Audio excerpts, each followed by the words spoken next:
Hi, everyone. Thanks so much for joining us at Venture Cafe for another artist studio tour. As Natalie mentioned, my name is Angela McQuillan, and I'm the curator at the Science Center in Philadelphia, which is also home to Venture Cafe. So tonight we're going to get to take a look inside the studio of Philadelphia-based artist Kelly Kozma. Kelly is a mixed media and fiber artist who's known for her process-driven works that are filled with patterns and vibrant colors that incorporate hand embroidery, drawing, and painting. So Kelly grew up in Bucks County, Pennsylvania, and received her BFA from Moore College of Art and Design. She's currently represented by Paradigm Gallery and Studio in Philadelphia. Kelly has participated in several solo and group shows in Philadelphia, as well as New York, Delaware, and Miami, Florida for Art Basel. So for today, we're going to go ahead and let Kelly give her presentation, and then we'll have an opportunity for Q&A at the end. So if you have a question during the talk, feel free to type it into the chat box at any time, and I can ask Kelly for you. And then during the Q&A session, we welcome you to unmute yourself and just speak to her directly. So now I'd like to welcome our guest, Kelly Kozma. Hey, Kelly. Thank you so much. Thank you, Natalie and Angela. There's nothing like being introduced. It's a good way to start the evening. Thank you everyone for joining us. I was thinking about what I wanted to talk to you about, and I realized that on social media, which is how we're absorbing a lot of our art these days, we tend to see like the pretty finished side of things and what the artist is doing now or has done in the past few years. And I'd love for you to go to my Instagram and check all that out, and we'll get to some of that later. But I also wanted to give you a little sneak peek into my past so that you can help, so I could help you understand how I got to the work I'm doing today. So we're gonna start way back, I guess around 2008, and I'm gonna start by showing you some work I did at Moore College of Art and Design. So like a lot of art students, when I started, I was very taken with the figure because you spend so many hours in figure drawing and painting classes. So I started a series. I was painting on fabric. So this is one of those paintings. And I did a series like that. And what I found after maybe doing, 5 or 6, was that I was getting more excited by the patterns and the abstract elements in the painting rather than the figure itself.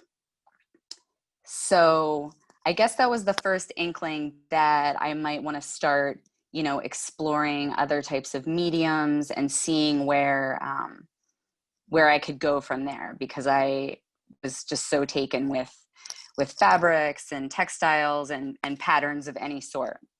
So this was kind of my first departure, the one we're looking at. I believe this is 6 feet high by 4 feet wide. So it's kind of a beast. Just living at my mom's house right now. But this was starting to depart a little bit. So I wanted to make the figure so big that it became a little bit more abstract and like a landscape. And I was using the fabric and the patterning in a more direct way. So instead of it just being a shirt or a background, well, it is part of the shirt, but the pattern itself being cut up to depict the imagery. And then from there, I lost the figure, a little more, and I think this was my shift from oil paint to acrylic and latex too. So starting with a very traditional medium, and then kind of, feeling it out and seeing what worked best for me to make the art that I was trying to make. And I believe this was some paint marker too. And this was really fun for me. We'll get to see some of my newer work towards the end, but for those of you that do know it, I do a lot of hand embroidery, sewing small bits of paper together. So kind of when I was looking back and going through the archives, this really excited me because I could see that this was where my brain first started to make that connection of like little pieces and kind of using paint as a way to make kind of a mosaic. in a way. And then I just lost the figure altogether, and decided senior studio that I wanted to try abstract painting. And I guess we can see a little bit of a octopus or like sea creature, like something, but this was like my first shift into, you know, abstraction. And that was a lot of fun for me. It was a lot of freedom and a lot of untraining myself, because I'd spent so many years trying to draw everything realistically and paint everything in a certain way, which I'm grateful for, the fundamental skills that I was taught and that I developed. But this was a big departure for me, and I think kind of led me on the path that I'm on today too. Let's see. Here's another one, and this was some spray paint. I had used a stencil, and you can notice that this one's very flat. I think the other was oil, and this was done in latex paint, which also, when you're a college art student, oil paints are expensive. So I started looking for ways to cut down my costs. And also I'd experimented with latex house paints, and I loved the viscosity of it and how smooth it was. And I liked that I could pick from thousands and thousands of colors, get like a sample size at Home Depot, and not mix the paints. Now, I'd had experience in mixing, like I could look at any flesh tone and mix that, or the shadow, you know, color theory classes.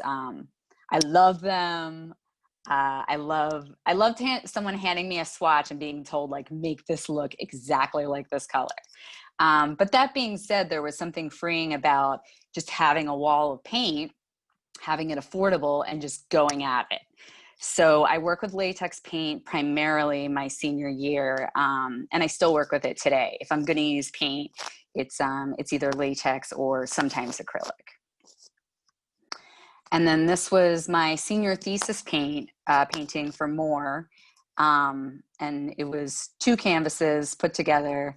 I can't give you the exact dimensions, but that was a pretty big beast too. And that was super fun. I used a tincture to do all those lines. I would soak up the paint and then do drops. And there were so many layers, and I didn't really have a plan when I started this, and it kind of just got informed as I went, which I also really liked that process, because I'd spent a long time, you know, drawing things out, doing preliminary work.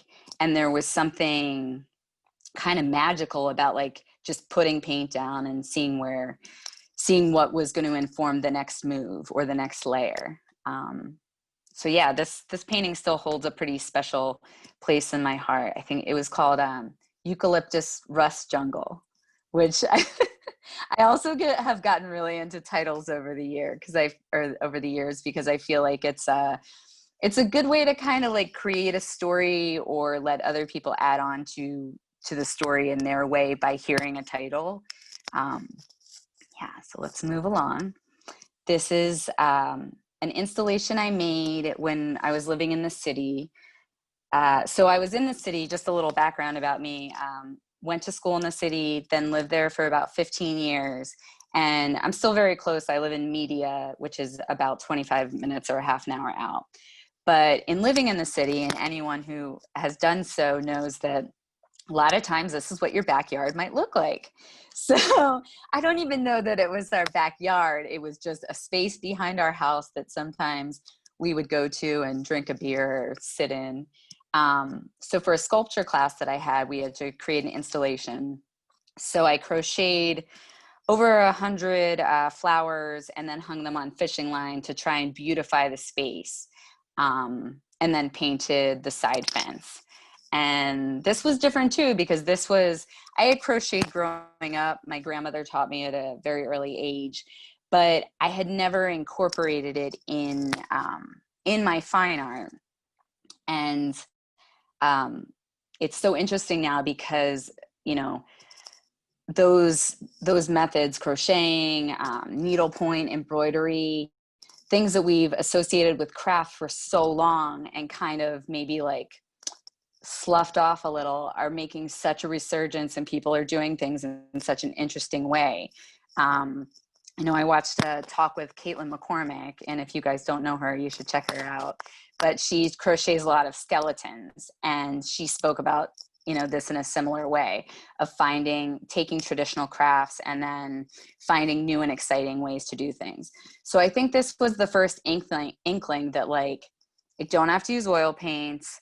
I don't have to paint. Like, I don't have to be one thing. Maybe that's what it was I had struggled with labels for a while and thought, well, you have to pick a major, or you have to pick a way to be. You're a painter, you're a graphic designer, or you are a textile major, or I don't know, now you can be a gaming major. There's so many things. And I think what I learned over the thing that college taught me the most, or by the end of it, was that you absolutely do not have to pick a thing. And that goes far beyond college too. Like, I think at any point you just mash in whatever. It's like Cold Stone, when you keep picking stuff and they throw it in the ice cream and mash it in. That's what I feel like my work is like.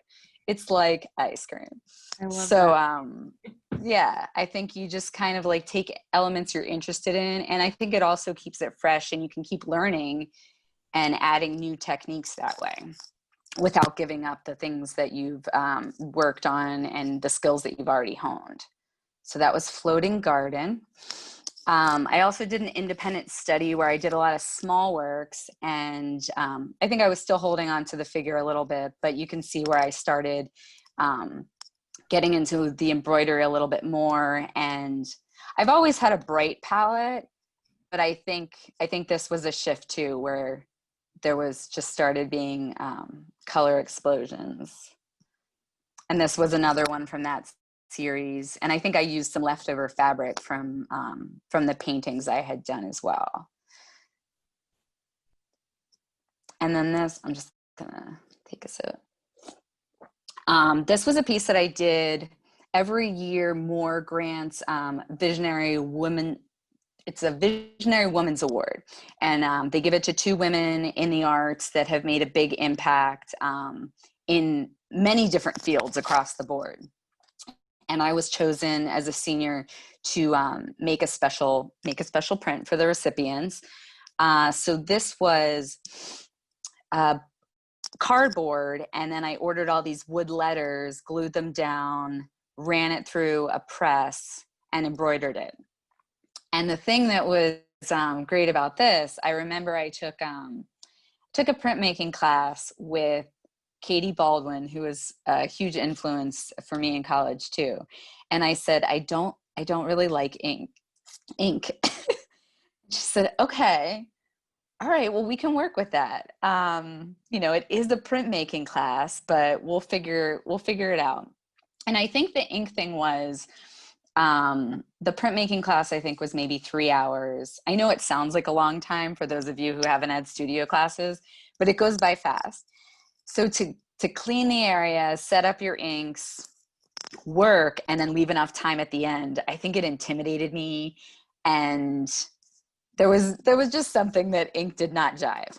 So I did a lot of these non-inked prints, and that was kind of a jumping off point too, because then I found ways like the embroidery. So I used that kind of, instead of using the color of the ink, I used embroidery as a technique to embellish and make things pop.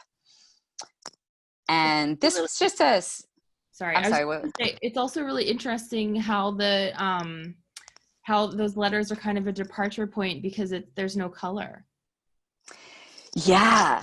Yeah. I think also for me, every once in a while, I like to go monochromatic, because I feel like it's like a shower, like it just cleanses it and then kind of allows me to like come back in and maybe pick different palettes. But yeah, I think every once in a while I do try and sneak that stuff in as like, I don't know, I'm just going to do that motion, and you can take what you want from it. Okay. So this was just a simple drawing, or like a study I did, still in school, but it's kind of in the same way as I was talking about the floating garden installation. I always come back to this, even, 10, 12 years later, that I see things that kind of like inspired me to move in the direction I did. And one of the big things was the crumpling of paper, which I did for several years after school. I would crumple paper up and then flatten it and use those lines and shadows to embroider back into. So instead of drawing things out with a pencil, marker, paint, whatever, I would use the folds. And I also like the dimensionality that it creates. And also it made it less precious. Like, I think we've all heard about, that the panic of the white canvas or the fresh paper or the fancy surface or whatever it is, the expensive material, like whatever the thing is that you bought. And I felt like when I crumpled the paper, it took away some of that preciousness, and it kind of was like, okay, let's party. So that I kind of, this study inspired a lot of that. And also this is kind of when I started embroidering into my drawings, which I did for several years as well. So this was kind of just a sneak peek into the start of that. Did you ever embroider into fabric before you started using paper, or was it always just paper? It was pretty much paper. So I had done some cross stitch, like I made some pillows and stuff when I was a child, but I never really, I still don't have a sewing machine, which some people think that I like make clothes, and I'm like, no, I still take my pants to be hemmed. And but yeah, so actually that's a great question. The first time that I did embroider paper before I made that Inspire print was I took a bookbinding class, and it was an elective, and I thought, oh, well, this will like be useful and come in handy. And what started as being a functional stitch on paper led me to this. And I think Tara O'Brien taught that class, and that was very influential too. I just didn't know it until many years later. But if I had to look back and pinpoint when that kind of embroidering paper and learning some of the techniques started, it would have to be that class. So I think there is something to be said for like functional items. I think sometimes we overlook, like, it's like, oh, well, that's a book, that's not art. But the lines get so blurred because, like, why can't a really nice like book like that is art? And just because it's presented in a different way, it doesn't make it not fine art. I'm just like pro craft, pro like bringing craft into the fine art world. So what we're looking at now is a detail shot of an installation from my first solo show at Paradigm Gallery, which was, I think they were on 20th and South at that point. And it was the same kind of thing. Like, I didn't really know what I was doing, but I totally pretended like I knew what I was doing. And I asked them if I could spray paint the walls, and they kind of let me go to town.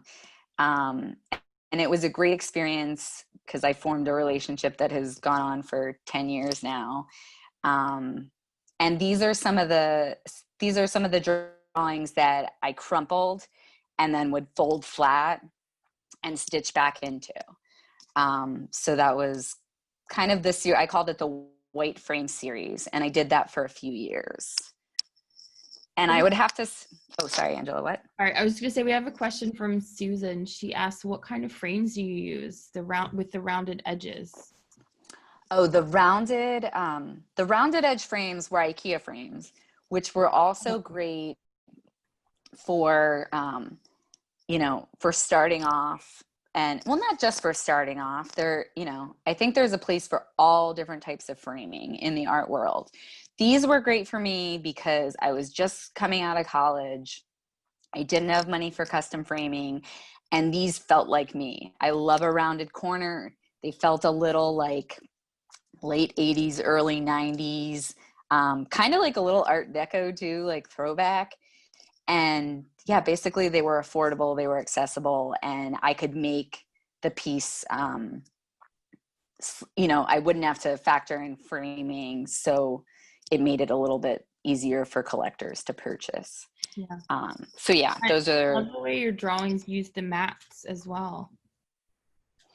Thank you. Yeah, that was something new too, that that I'm trying to think. I haven't really used a mat board for any of my work, but I am working on a new collection that I've been thinking, because now I kind of float a lot of things instead of like framing them with a mount. And I have been thinking about what I could do with the background to kind of like enhance the piece. Yeah. Yeah. So let's see. So this was still part of my, you know, white frame series, but I was getting more interested in the embroidery aspect and kind of losing the color pencil. I think when I excuse me, I don't really talk very much these days. Except to my son. So in the beginning, I think I was, you know, very focused on color pencil and drawing. And the embroidery, I was like, oh, let's sneak this in here. Let's see what this looks like. But towards, you know, after a few years, it was like you could see the shift. Like I was getting more interested in embroidery and less interested in the percentages just switched, I guess. So this was like a very heavily embroidered piece. 4 words, sounds like, was the title. And this was also one of the first times that this is the back side of the piece. And I remember flipping it over and thinking, this is so sad that no one is going to see this, because it's different than the front, obviously, but there's so much detail and it has a different kind of energy. So I started thinking about what could I do with these backsides, and ultimately I made a series called Mixing the B-Sides. And what I would do is I'd have the back side of the piece scanned and printed, and then I would work back into that again. So I would have the print and then sew back into that, paint back into that, color back into that. And then what would happen is when you flip that over, it was a whole new backside. So it was kind of like, it is a little tricky to explain, but kind of like a game of telephone. Like you start with one piece, use the backside becomes the front side, then you flip it over again. So all the pieces in the series were connected, and you could see hints of them from each one that came before because their backside was incorporated. But each one became its own original piece of art. So that was really fun. And a little meta, but that was a fun series I did too. I don't know that I have, I don't think I have any included in this slideshow, but I think there's plenty on my website and also on Paradigms. And feel free to hit me up if you need those links. This was a piece. I also started getting interested in repurposing items or using alternative items. And because I'd been using latex paint, I mentioned earlier when I was painting, I would have all these paint chips that I would grab while I was at the store. And I started thinking, well, how can I incorporate those into my work?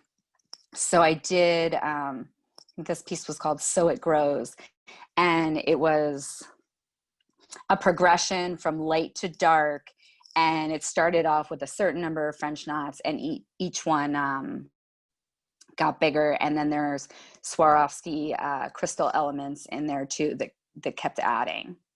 And also, just a tiny fun detail was with each one, the bear would kind of rotate. So it looked like it was walking around, which I like a good detail, even if it's something that, 1 out of 20 people notice. I kind of like throwing something into my work that's a little of a surprise element.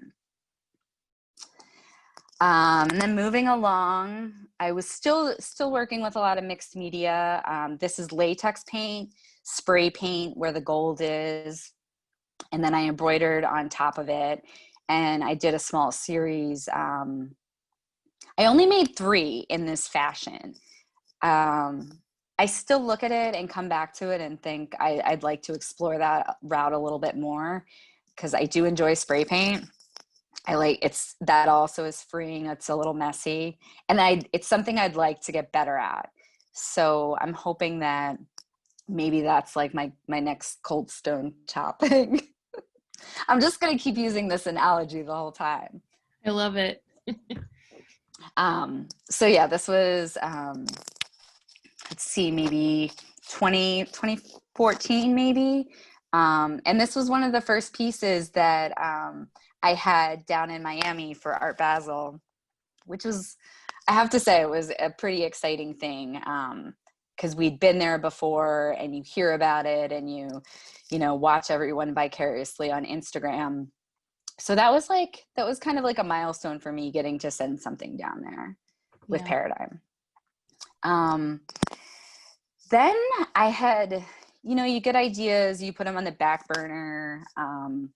This was kind of an idea I'd had for years. I kept thinking about hole punches and trying to connect them in some way. And then I guess it got to a point where I was like, well, why? I wasn't preparing for a show. I didn't have any deadlines. I think it was winter. So, winter. So I thought, like, let's start this big, long project. So these are 1/4-inch hole punches. And what I did first was, after it took a lot of experimenting to kind of hone this technique, but I would sew a line together. And then after enough lines to make a square, then I would sew those lines together. If you guys can follow me, you can kind of tell from what I'm talking about here. So you see the strips coming down, and then what I'm doing in this picture is sewing the strips across to form like a quilted pattern. And what happens is you take the paper, something kind of like very delicate in this tiny circle, and you're basically like turning it into a quilt. And what happened for me making this piece was I started thinking a lot about community and how I wanted to connect with other artists and connect with my friends more. Just that I felt like I was kind of missing something in my life. And I started thinking about the ways that, finding different ways to be involved in our community and support each other. So this piece, the circles you're looking at, are made from hundreds of business cards of other artists that I punched into very small holes. There's 8,000 circles total in this piece. And yeah, that was called Together Now, because together. Yeah. So when you're doing something like this must take so long and so much patience. Is it kind of like a meditational activity, or like, what are you thinking about when you're doing this? So I remember when I first started doing it, and whenever you learn a new technique or like make up a new process, especially this, because I didn't have anything to really look at, I was like, let's try this out. Let's see. And I was slow. I was very slow. And this piece took me, it might have been close to the whole, 3 months maybe, of working pretty, not full 8-hour days, but sometimes 10-hour days. I don't know. You work on different hours when you're an artist. But it was a lot of work. I'll just put it that way. And the funny thing is, a lot of people say to me, you must be so patient.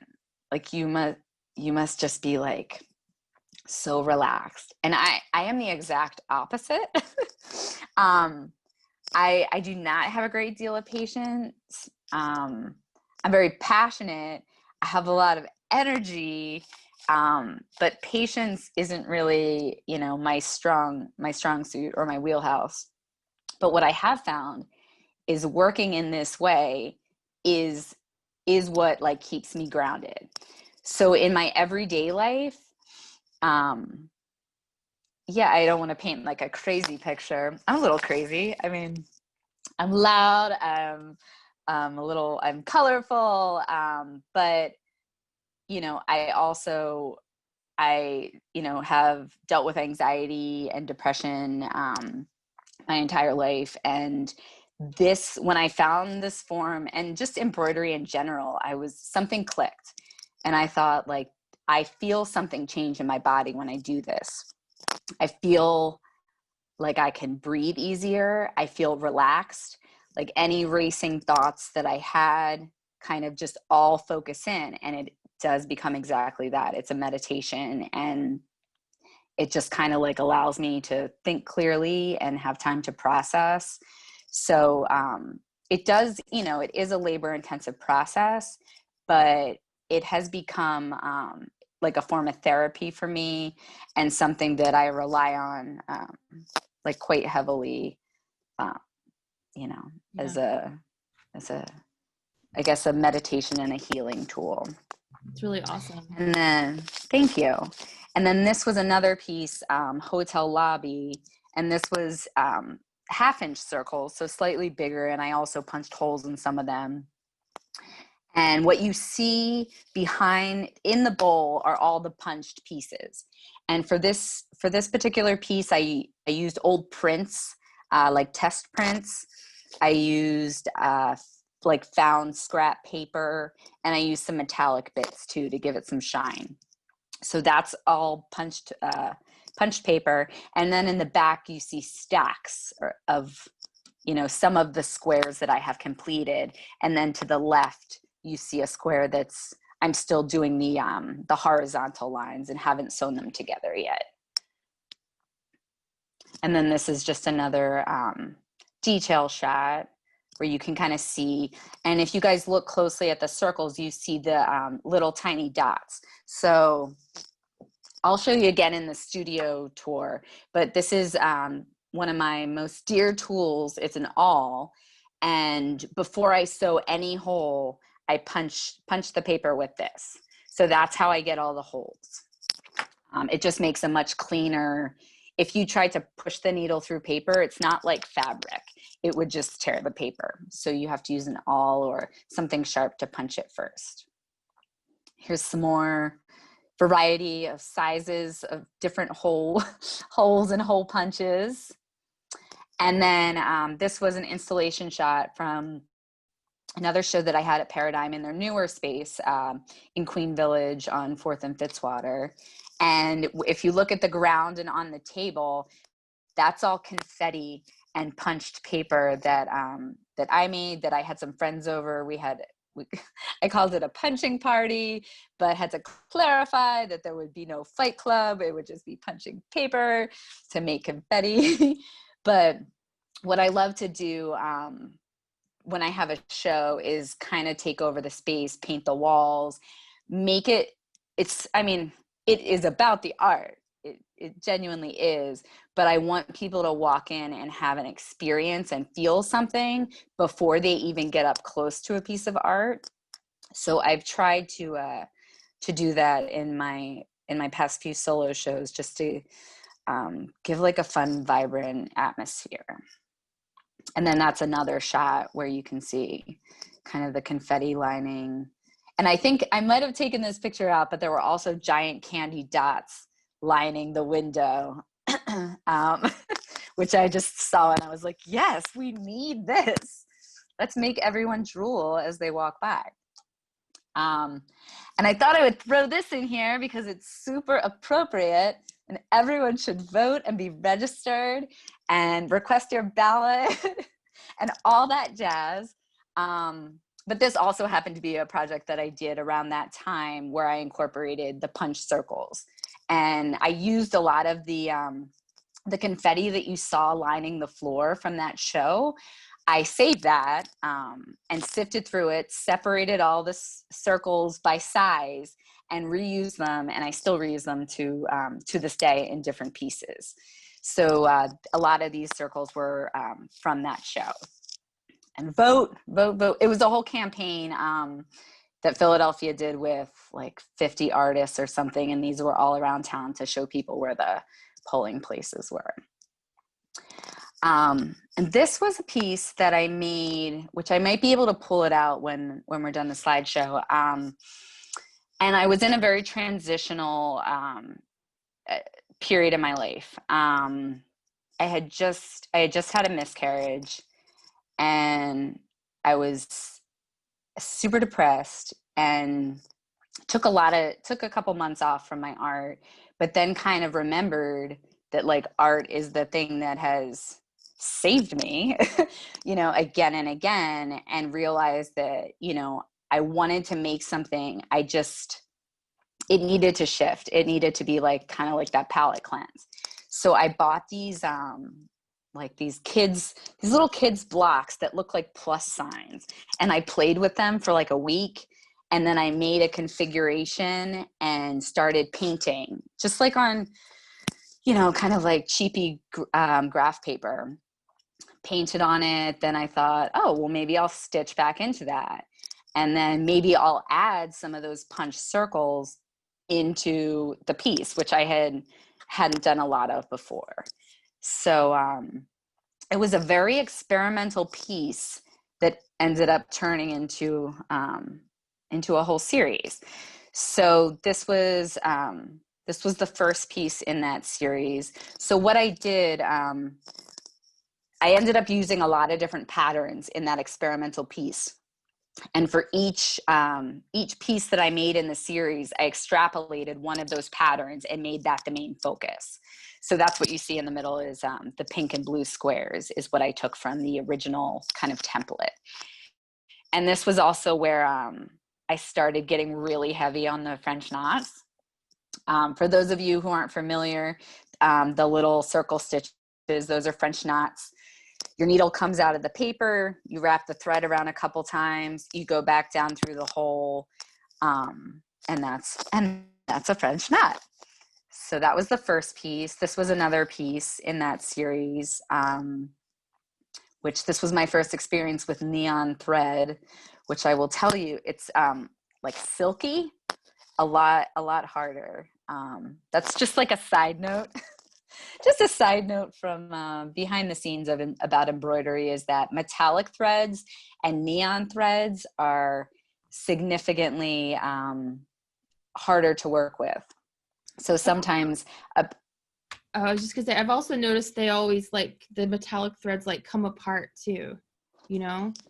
Do they ever? Yeah. Yeah. If I'm working with metallic thread, I tend to make the pieces a lot shorter. Like if I normally have a thread be like 24 inches long, the metallic thread I might do, 16 or so, just because I know it's going to start splitting and it is intense. So if you ever see a piece that has metallic or neon or silk threads and wonder like, well, why is that one a little bit more expensive? That's why. Yeah. Just a little insider material thing that I've learned the hard way sometimes. I have another material question for you, and I think you might have answered it earlier, but so in my work, I use a lot of embroidery as well, but I use it on fabric. How do you do this many French knots without tearing the paper? So that has taken a lot of practice too. In the beginning, there were a lot of tears and a lot of tears, and because there's not a lot of fixing. Like when you're embroidering fabric, sometimes you can just snip and pull out, but if paper's torn, there's a lot more work that needs to go back into it. I think over time, it's just become almost like muscle memory. Like when I'm punching the holes, I just kind of know how close I need to make them or how far apart so that the paper will maintain its integrity. Wow. Also, different paper takes different different hand, what am I trying to say? You have like different strength, different weight that you pull your hand, like how hard you're pulling the thread. Whatever word or phrase you guys come up with is probably better than what I'm saying.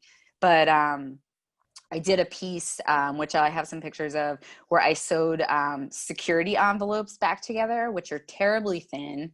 I've also embroidered toilet paper, weirdly enough. Wow.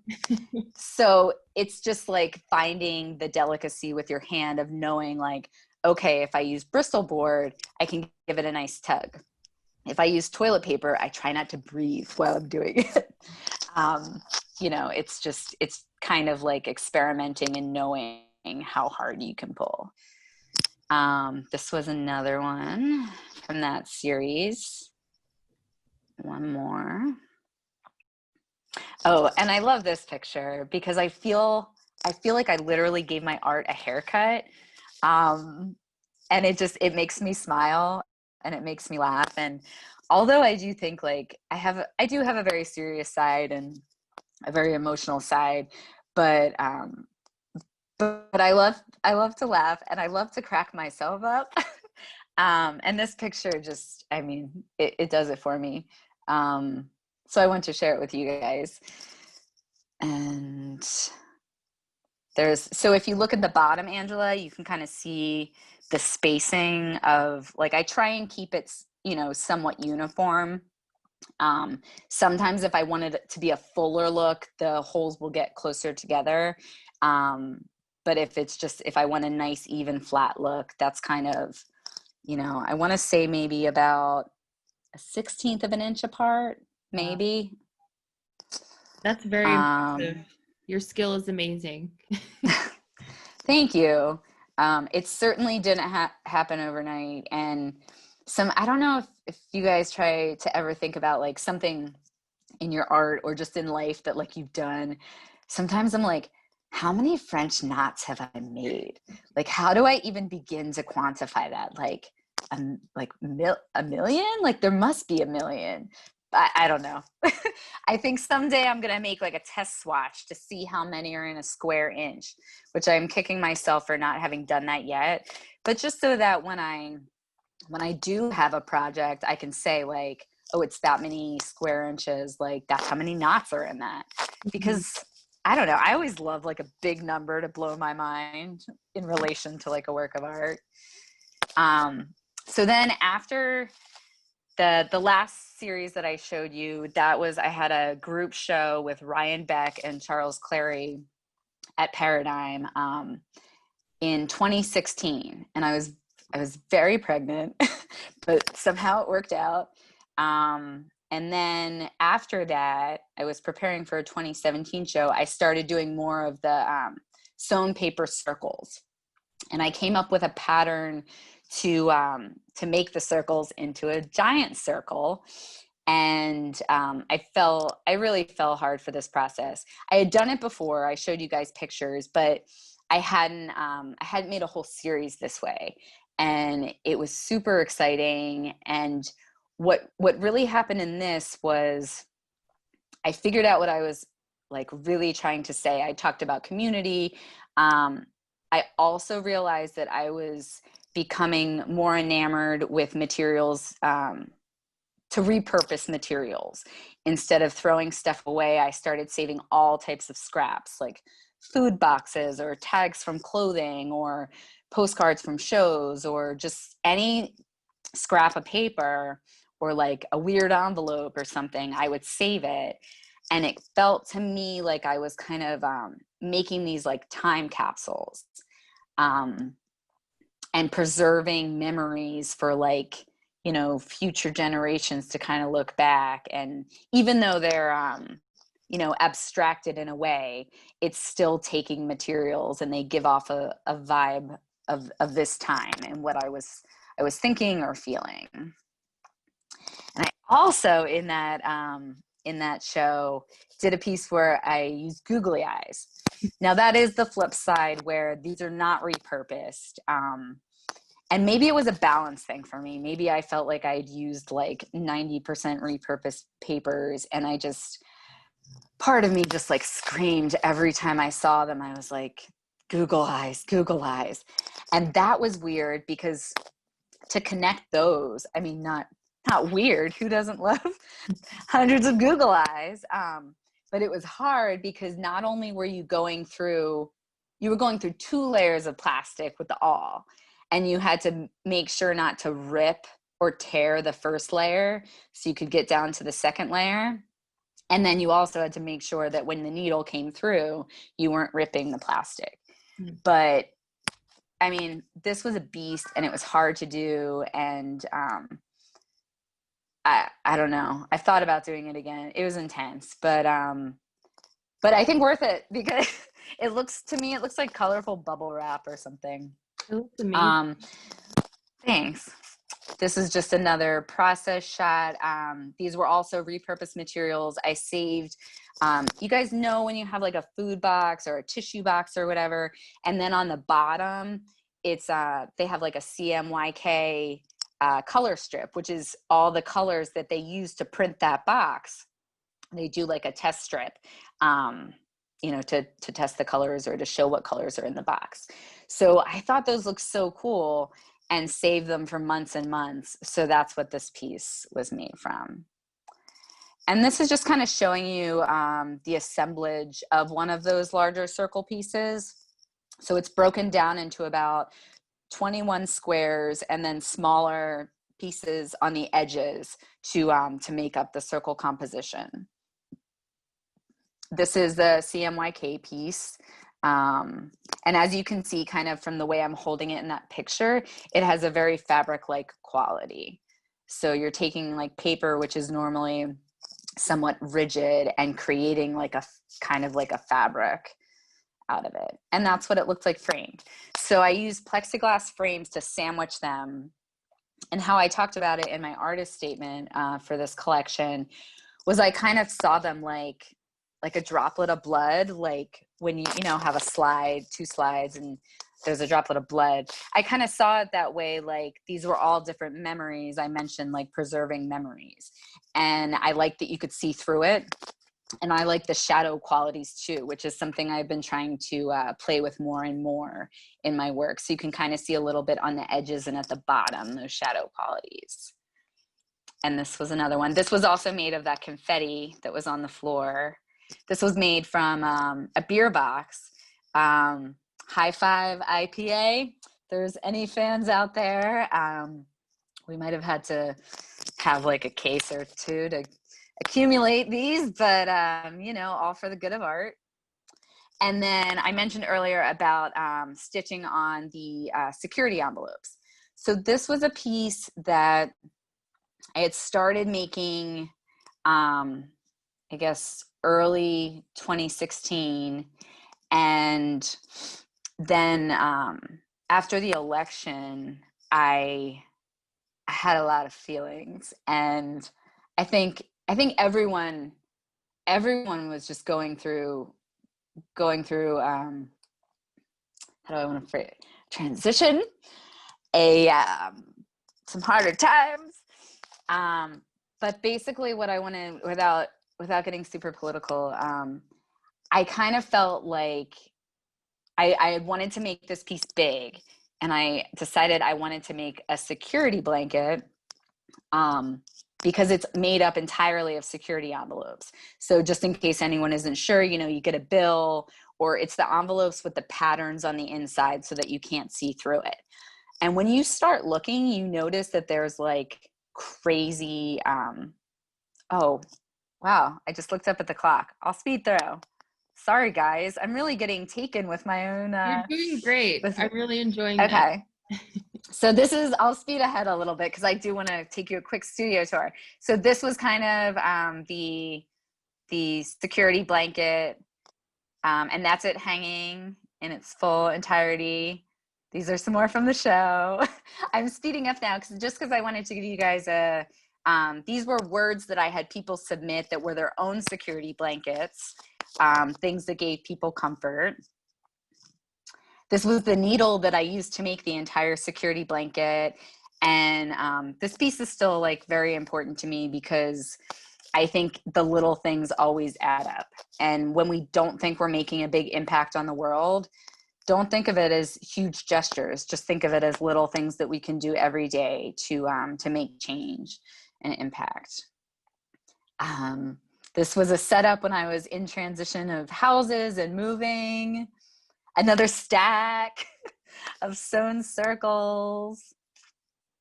These were some more, these circles I'm still working on them. And then I started embroidering, which anyone who follows me now has probably seen work like this. I was buying circular cotton rag paper and covering them in French knots. This work came after a hard time. We had left our home in Philadelphia. My dad had passed away. It was like 6 months of, having life kind of ripped out from underneath. And I think part of the reason that I started making this series was I wanted something small. I wanted something intimate, and I wanted to feel full. Like I wanted to feel like I was, like I wasn't wasting anything. Like I was just getting back in, I don't know, maybe back in touch too, like this, again, that meditative, like healing process. And the time it takes to make one of these in itself sometimes is what helps get me through the days. And then this is another series. This is a sneak peek actually of some of the work that you'll be seeing at a show next May. Kind of some like tie-dye looking French knots. Those are all my boxes that I saved and all my holes that I punched. This was also another series. Sorry to be rushing, guys. I just want to make sure that I give you like a little bit of a tour. That was another current series that I showed in New York this past March. It was the last place I went before this time. Some smiley faces, because if any of you have been following me recently, you know that I've kind of become enamored with that imagery, and they're happy and uplifting, but also I kind of use them as imagery to express like the masks and facades we wear to protect ourselves. So sometimes we slap on a smiley face just to help us get through a specific time or a specific hour of the day or a meeting or whatever, and kind of what that feels like to have to wear that mask. Not the literal mask that we're wearing now, a metaphorical mask. I got super into banana. The work I'm going through quickly now is my most recent work from a show I have at Paradigm, which is up for a couple more days. And you can see all of it. I'll put links in my bio on Instagram if you want to check it out. That's a very nice close-up shot of some French knots. That's Jason Chen from Paradigm Gallery photographs my work, and he does an impeccable job. Colored pencil snuck back in a little bit. Sometimes comes full circle. Some shit tags I made, because why not? This was another large blanket piece that I made. And I have some process shots we're almost done, guys. You're doing great. Troopers you are. And then last but not least, I made these smiley face sunglasses because it was an idea I had for a long time, and it felt appropriate. And I'm really glad I did. And one of my good friends purchased them, so I know they're going to a good home. So let me introduce myself. Hello. Here I am after. Should I turn my camera and give you guys a quick? Sure. I think we have like 4 minutes. And does anyone have any, I guess we'll open it up now for conversation if anyone has any questions or comments for Kelly while we're going around her space. These are a lot of the punched holes, or, are they the holes? Or they're not the holes, they're the circles. It's a hard thing to face, but this is kind of where I keep some of my ideas. I got my paints. These are all my thread scraps that I saved, because I'm sure I'll use them for something. I don't know what yet.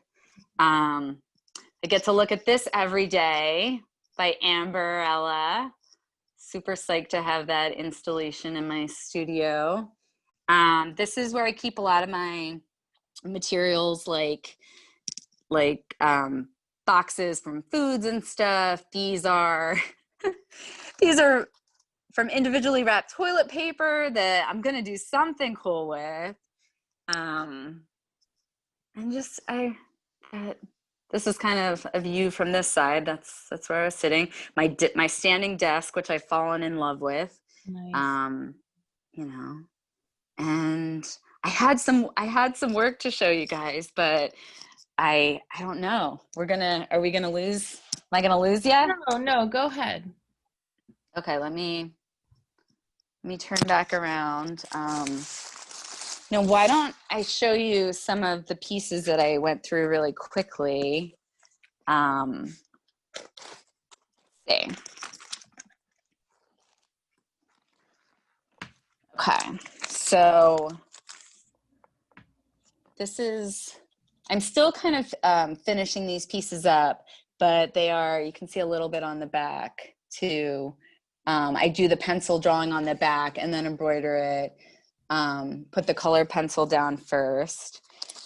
This is a new idea I'm exploring because my son is obsessed with stickers, and I kept looking at the negative space, when all the stickers are gone, and thinking sometimes that it almost looked cooler with the stickers gone and like the kind of like ambiguous shapes it creates. So then I started embroidering into those negative spaces. Let me pull out one of the ones I showed you in the picture. Whoop. I need to get a better system.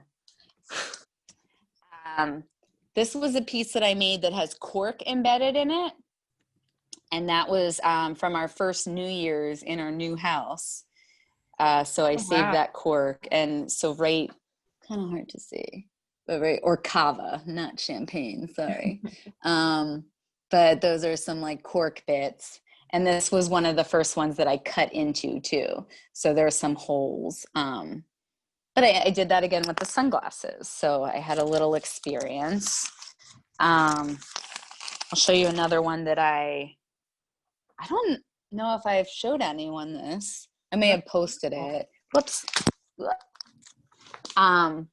Yeah, this was kind of a little out of character too, because it was like a little more, I don't want to say sophisticated pattern, but my other works are a little more like fun, like throwback nostalgia kind of thing. And I'm not sure.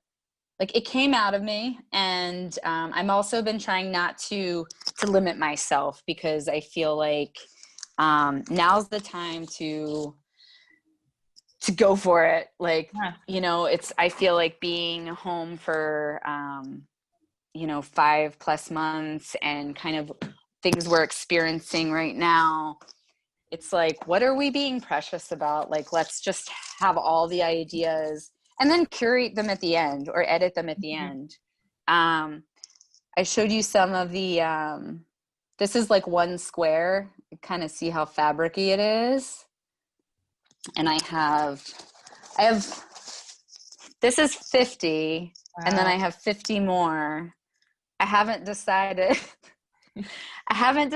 what is happening. I don't know if it's going to be another blanket. I feel like I'd like to do something sculptural.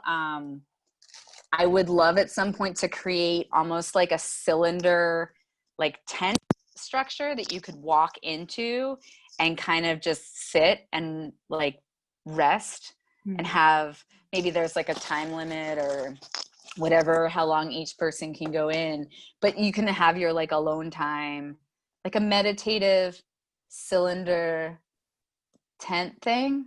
I'll work on the name. You can send me your ideas. But yeah, so that's kind of like, I've been trying to think about getting more sculptural too, because embroidery does give you some dimensionality. There you go. Yeah, it's a tricky one. So it does give you some texture, but I'd love to kind of explore that more and I don't know, have something really like sculptural coming off the wall or something that you could actually enter. Yeah. So Definitely. that's kind of plans for, you know, loose plans for the future. Yeah. For however long. So I hope everyone's doing okay. Oh, question. We have a question from Natalie. She wants to know, do you have any experimental sketchbook type spaces, or do you mostly make finished projects? The things you're saying, I mostly do finished products. I would say my experimental time that has been super productive and informative for me is like making art with my almost 4-year-old son. Because that feels very freeing. It's like, what markers? We're only going to do this for 20 minutes because then you're going to change your mind and want to do something else. Okay, let's go at it. So I think sometimes the ideas tend to come out quickly, or like chalk on the driveway has been informative because it's like, you can't mess it up. You can't go wrong. It'll just rain and no one will see your bad drawing. So it's, you know, those are things that I like to do. I don't really keep a ton of sketchbook type stuff. What I do have is like papers all around that look like this, like doodles that then oddly are kind of accurate depictions of what the piece turns into. But yeah, sometimes I think about getting more into a sketchbook practice. I'm hoping that after this next scheduled show, spring of 2021, I would really like to take some time and maybe do some monochromatic pieces, Angela, and cleanse that palette. Yeah, so we're going to wrap up shortly, but do we have any other questions for Kelly? Comments? Concerns? All right. Well, thank you so much. This was awesome. I love seeing inside your practice. I love your work. It's so amazing and beautiful. And I can't wait to see your upcoming show. Can you remind us again? Spring 2021. Spring 2021. What year is I know. I have a show coming down in a couple days at Paradigm, so it'll be up till Saturday. Oh, so you have it right now. That's yeah, right. Yeah. And with Sarah Detweiler, who I see. Yes, Sarah Detweiler and Han Cow too. We did releases of our collection together. And it was a great experience. Yeah, so thanks for having me. This was great. Sorry I drug my feet on the slideshow a little bit, but your slideshow was amazing. Okay, I'm glad it all worked out. Yeah. And maybe my goal for next time we do this is like I get a little more tech savvy. There you go. No, you were great. This was awesome. There were no technical difficulties, so I think it went very well. Okay, maybe I'll go backwards. Next time I'll just have like soup cans and a string and we'll talk that way. All right. Well, thanks so much for having me. I hope everyone's doing well, and take care, be safe, wear that mask thing, vote, you know. All right. I think I've said all the things. Take care, guys. Good night. All right. Bye-bye. Thanks for joining us.